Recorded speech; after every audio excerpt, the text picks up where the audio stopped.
¿Qué tal? ¿Cómo les va? Día de elecciones aquí y en Grecia. Difícil ser Tsipras en este último tiempo, porque algunos dicen Tsipras es el Kirchner de Grecia, pero Tsipras, si ustedes quieren argentinizar y traducirlo al argentino, es el tipo que tiene que enfrentar al mismo tiempo el dilema de lo que sería el default, no exactamente, pero de lo que sería el default o algo parecido, de lo que sería algo parecido a la salida de la convertibilidad, en ese caso es, ¿salimos o no salimos del euro? Es decir, Adolfo Rodríguez A y Duhalde, y además quiere ser el Kirchner es el tipo que enfrenta el desafío de relanzar la economía griega, de relanzar a Grecia políticamente y crecer. A Tsipras le tocó todo eso junto, y como me dijo una vez en una entrevista en Página 12, hace 3 años, era una situación muy complicada, más complicada que la situación argentina del 2003. Porque la región, Europa, no crece como crecía Sudamérica en el 2003 y porque la crisis era mayor. No crecía el mundo y no crecía la región. No crece el mundo y no crece la región, como sí crecían en el 2003 en la Argentina. No se trata de viento de cola, sino de contexto. Frente a ese contexto, cada político se para de una manera y llega a la historia de una manera distinta. Estamos con Arnaldo Bocco para analizar el caso griego. Arnaldo fue director del Banco Central en la Argentina, con Néstor Kirchner y con Cristina Kirchner. Es economista, fue presidente del BICE también, otro banco estatal, y sigue los temas, estuvo con nosotros muchas veces en los últimos 6 años, y sigue los temas de economía internacional y de política con mucho detalle. Arnaldo, gracias por estar acá. ¿Por qué se llega a la situación que se vivió hoy, esta tarde en Grecia? Bueno, si uno lo tuviera que resumir en una foto, Sí. Uno diría, en el año en que Grecia comenzó el endeudamiento alto, veloz, fue por 2 motivos. Uno, porque el grueso de la deuda fue destinada a equipamiento militar, y en un país de las características de Grecia, con la cantidad de miles de islas que tienes y puntos estratégicos en el Mediterráneo, el equipamiento militar no es que estás equipando una base, estás equipando un archipiélago de bases. En segundo lugar, porque la sobreliquidez, la cantidad de excedente de liquidez de los bancos europeos, en particular los alemanes, pero sobre todo los franceses, que al mismo tiempo financiaban el equipamiento militar y siguen financiando el equipamiento militar, y algunos bancos españoles armaron una especie de sindicato de bancos, empujaron a Grecia a un endeudamiento.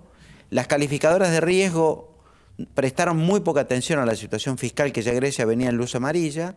La calificaron casi con AAA, digamos, con un grado de inversión. Eso es bueno. Sí, es la más alta calificación. Es la más alta, bien. Y con esa calificación Grecia emitió bonos por 200, 300 mil millones de euros y tomaron ese financiamiento que después no pudieron pagar. Cuando vino el gobierno conservador se hizo cargo de los primeros compromisos de deuda, sumado a la fuerza que le pide Europa y a veces Estados Unidos a que Grecia siga invirtiendo en temas militares. Eso hizo colapso en el presupuesto, el gobierno conservador tuvo que renunciar anticipadamente, llegó el nieto de Andreas Papandreou, un primer ministro socialdemócrata a la antigua, digamos, que fue hace 50 años, en la época de los fines de los 50, de los 60, comienzo de los 60, un gran primer ministro griego que modernizó. Él era el nieto, Giorgos Papandreou, hijo de Andreas II, que fue también primer ministro, exiliado después de la Revolución de los Coroneles, fue profesor mío en Canadá, digamos, y conocí mucho a los dos, a padre e hijo. Y claro, en la gestión de George Papandreou, la situación de Grecia implosionó. El nieto. Sí. Implosionó, y eso fue hace aproximadamente 2 años, 3. Cuando implosionó, se produjo casi como el fin de la convertibilidad, porque no tenían ni recursos para pagar en una economía en decrecimiento. Digámosle a la persona que nos está mirando, al televidente, Grecia se achicó en un 25%. Sí, ¿en cuánto tiempo? En prácticamente 3 años. En 3 años. El Producto Bruto cayó 25%.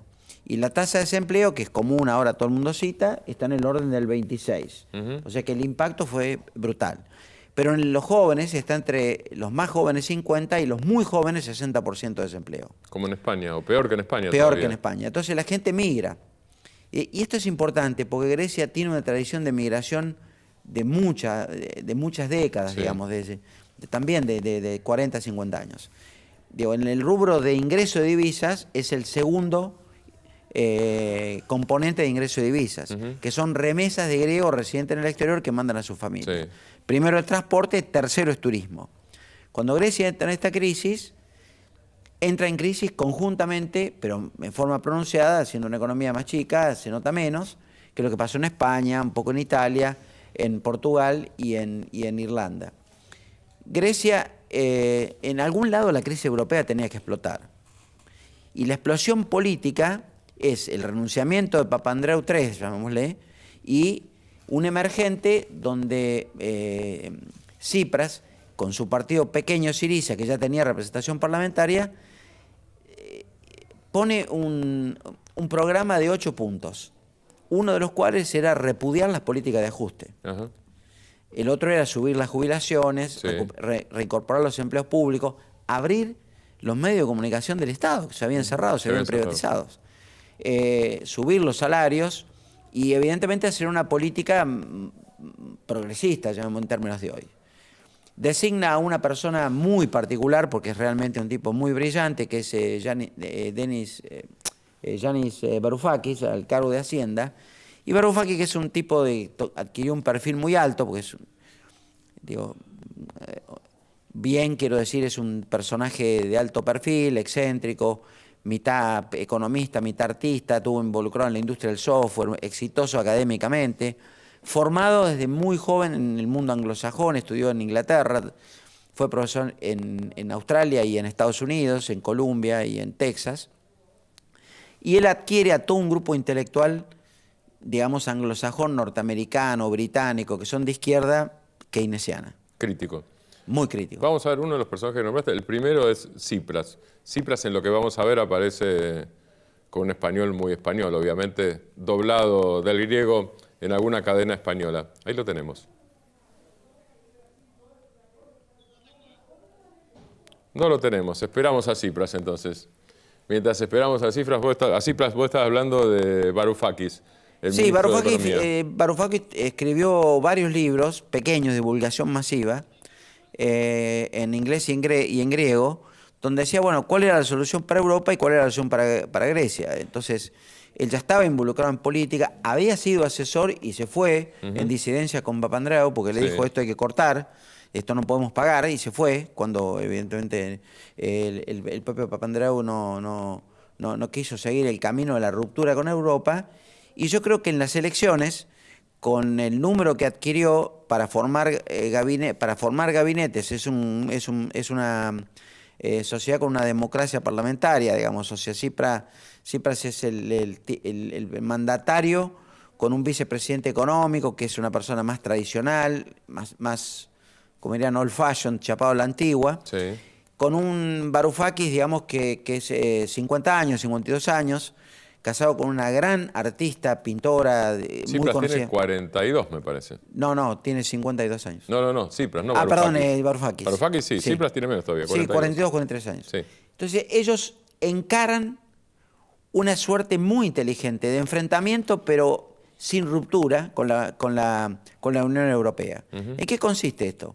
No se puede pagar, hay que rever las condiciones de endeudamiento, se enfrentan a esta sociedad que existe entre la Unión Europea, Banco Central, Fondo Monetario y bancos privados. O sea, en la mesa troika, que se llama, están los tres sentados. Pero se habla de que no están los privados están a la mesa, digamos. Y es un tema que ellos hacen una embestida muy fuerte para desarmar las posiciones de la troika. Llegan, suben las jubilaciones, bajan el transporte, que era muy caro, digamos, habilitan un aumento de sueldos en el sector público y generan condiciones, digamos, de reactivación del mercado interno. Discúlpame, Arnaldo, por lo que vos me estás contando, yo me quedo con por lo menos dos cosas. Una, en buena parte Grecia se endeuda casi a la fuerza, por razones militares que yo supongo que deben estar relacionadas con la OTAN también, ¿no es cierto? Sí, sí. Bien. Le debe a Francia y Alemania en buena parte por inversiones militares o por gastos militares, porque esas no son inversiones. El jueves Angela Merkel dijo que es cosa de buen europeo cumplir los tratados. Se lo dijo a Tsipras directamente, Sí. diciéndole sos un mal europeo, porque me parece que está en juego el valor Unión Europea y el valor Europa también en estos días, ¿no es cierto? Y la otra cosa es que, por lo que vos estás contando, ni Tsipras ni Varoufakis son dos loquitos que tiraron Grecia a la marchante y dijeron vamos a divertirnos un poco. En realidad lo que vos estás contando son medidas que uno podría llamar keynesianas, de reactivación más o menos tibia, Sí. y de negociación con el resto de Europa, por otra Sí. parte. No es rompemos con Europa, rompemos con el euro. Nunca Tsipras dijo que quería romper con el euro. No, En todo no. caso, dice que lo llevan a romper, pero no que él quiere romperlo. No lo dijo Syriza, nunca. como fuerza política, Sí, que es una conjunción y sumatoria de fuerzas que vienen de trayectoria socialdemócrata, que rompieron con el PASOK, que era el Partido Socialdemócrata, que es muy debilitado, con gente independiente, incluso del mundo empresarial, progresista, muy europensantes, y un sector del Partido Comunista, del viejo Partido Comunista, que es más eurocomunismo, de donde proviene él, Alexis o sea Tsipras. que se modernizó, se Él fue dirigente de la juventud del Partido Sí. Comunista griego, digamos, formado en una tradición marxista, pero un marxismo Abierto. democrático, digamos, Sí. con un juego de partidos al estilo italiano, digamos, ¿no? Y yo lo que creo que ellos son partidarios de no romper con el euro, porque saben que sustituir una moneda implica un desafío ya no solo intelectual, institucional, Claro. digamos, implica 6 meses de vivir en un infierno, porque Sí. digamos, potenciás el delito en una sociedad de esa naturaleza, el delito económico. Ajá. La lucha en una sociedad en crisis, no es lo mismo en un auge, decir voy a salir, digamos, de la Argentina en la convertibilidad en el 95 que salir de la convertibilidad en el 2001 con inflación. Eran dos situaciones bien O distintas. sea, la Argentina salió en el peor momento, no en el mejor. Ahora, en un contexto de ruptura, Sí. en un contexto vamos a hacer una cosa de bien de almacenero, A digamos. ver. Grecia no tiene la más mínima posibilidad de atender esto, ni siquiera haciendo el ajuste que quiere la Troika. No tiene posibilidad de pagar esto. Entonces, y los negociadores del otro lado saben que eso es así. Claro. El tema es que si Grecia se va del euro, el movimiento político que impulsa eso va a tener un doble desafío. El desafío de convivir en 3-6 meses de salida con el uso de papeles, bonos, institución de monedas, con una economía bimonetaria, que no quiero entrar en la parte técnica, pero tiene una solución, pero es compleja, digamos, tiene Sí. un poder político muy alto. Por eso creo que hace Llegó a la convocatoria del referéndum. Claro, llega el referéndum con esto, que pone loco a los demás europeos. ¿Por qué? Porque esto, a muy poco tiempo de elección en España, va a tener consecuencias inevitables sobre España, Portugal, incluso Italia, Sí. que van a decir, bueno, si salió Grecia, va a haber una estampida y se termina la unión monetaria que hay Claro. en la Europa unida, digamos. Se termina. ¿Por qué? Porque aquí han descubierto el verdadero contenido de la crisis, que es un señor llamado Alemania con una señora llamada Merkel, que es un matrimonio muy complejo en Europa, que son dos personas muy ricas, porque en realidad Alemania captura toda la renta del resto de los países que están en crisis porque exporta toda su producción industrial y en definitiva va a quedar en evidencia que el euro es la moneda de Alemania, la Sí. que sostiene la competitividad, la productividad y la ecuación económica de equilibrio que tiene ese euro con Es relación... como un marco disfrazado. Es un marco, Un marco alemán disfrazado. Exactamente. Entonces, es un escenario interesante, pero también es un escenario muy peligroso, Claro. porque en definitiva no sabes cómo termina políticamente esto. Claro. El tema de fondo es ese, digamos. O sea, en Europa todos los experimentos económicos terminaron con consecuencias políticas a veces inmanejables. Con crecimiento de partidos de extrema... Ni hablemos del nazismo, pero incluso en los últimos años con crecimiento de partidos de extrema derecha. De extrema derecha, conflictos militares, Sí. digamos, potencia... ¿Por qué? Porque Tsipras, ¿qué hizo? También miró para otro lado. Entonces dijo, bueno, a ver, Putin, ¿con qué me ayudas en esto? Yo tengo que contrabalancear el poder militar que me van a poner acá en la calle, digamos. Se dio vuelta y habló con los chinos. Los chinos dicen, bueno, yo te puedo atender este compromiso, pero Europa le prohíbe esa solución, digamos. Entonces, es un tema de geopolítica No es solo de moneda. muy complejo, que No es solo de moneda. excede la crisis económica en este momento. A ver si ahora sí está Varoufakis y quizás Tsipras. The euro is always going to be in jeopardy until and unless we complete the union which we have left incomplete. So even though we have proclaimed in name the creation of a banking union, we don't really have a banking union. One or two important banks in Spain develop problems again, then it's you, the taxpayers of Spain, that will have to deal with them. This death embrace, as I call it, toxic embrace between a debt-ridden state and problematic banks, this embrace is becoming a noose around the neck of the Spaniards. So until and unless we manage to decouple the problematic states from the problematic banks at the national level and Europeanize banking, Europeanize pensions, or at least unemployment benefits, and create a modicum, a degree of public debt for the Eurozone, like the United States has US Treasury bills, federal debt. Until we do that, the euro will always be in jeopardy and will always be creaking and creating serious problems for its citizens. Look, back in 1985, 1986, the notion that in Spain you would have the same banknotes as we do here in Greece would have seemed like aiming for the moon. And in any case, I don't think we have a choice. Given that we have joined our nations monetarily, now we have to complete it. We have to complete the union. Either that or the union is constantly going to be a source of problems, a source of poverty for the deficit countries, and a source of uncertainty for the richer countries. Now, we don't want this kind of Europe. And I think if you look at the way in the last 6 decades Europe has emerged and progressed, we are perfectly capable, and it's a highly realistic prospect, to complete the union. And anything less than that is anti-European.